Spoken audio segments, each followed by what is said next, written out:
Dan, how you going? My name's Zach, I'm one of the physiotherapists. The doctors have asked me to come here and just fit a hard collar on your neck in order to protect it so that you can go down to MRI. Can I just get your date of birth please, Dan? 25th of the 2nd, 1993. Excellent, I'll just double check your number here. Perfect, we're all good. So what we're going to do today is we're going to move these sandbags, okay, and apply this collar here, which is a Miami J hard collar to protect your stable cervical fracture. Before we move on, I just need to make sure that we're going to be asking you a couple of questions.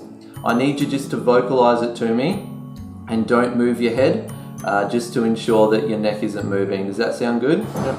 Excellent. We're just going to get Dom to come in now and support your neck while I move the sandbags. Yep. You got it? Yep.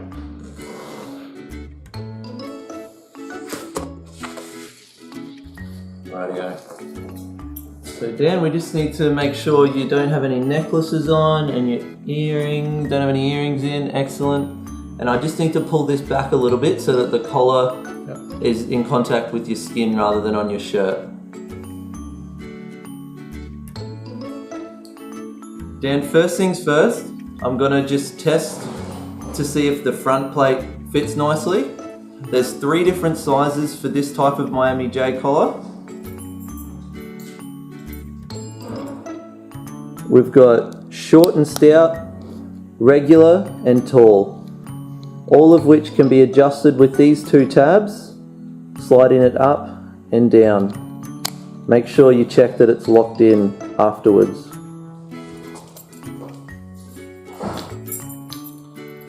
Dan, just to check the sizing is right, I'm just going to use my fingers from your chin, bottom of your chin here, to your sternal notch to ensure that we have the correct fit.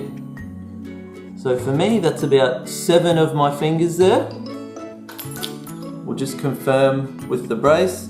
That's 4, 7 to the sternal pad there. So this should be the correct fit. We'll have a check. When placing the front pad on, you want to ensure that you place it under the chin, place the sternal pad on, and then apply a downwards pressure and a scoop up, allowing the flaps to fall down the side.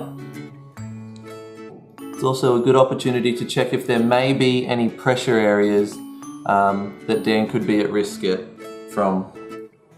The common pressure area points include the bottom of the ear, the jawline, under the chin, at the base of the shoulder here, on the sternal pad, and once we fit the back plate, under the occiput. So this collar fits on Dan nicely. Now Dan, we're just going to apply the back plate here. With the back plate, there is an up arrow and a back label to ensure that you get the correct placement. Alright Dan, what I'm going to do is I'm going to push this back plate of the collar under your neck. We're just going to push down into the mattress so that the patient's neck is not moving and slowly slide it under. It's easier to slide the collar under slightly lower than you think. And then once you've got it all the way through, ensure that none of the padding has been creased. And then slowly move it up to get the support under the occiput. Does that feel okay, Dan? Yep. Now we'll reapply the front plate. Again, ensuring that you place it under the chin, sternal plate on, scooping up, and then allowing those flaps to fold down.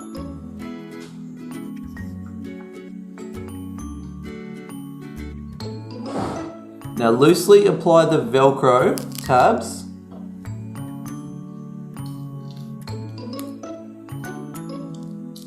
and we'll just check if there's neutral alignment. So we'll check with Dan's nose, mouth, chin and sternum to ensure they're all aligned, which they are. And then that's when you want to tighten it up.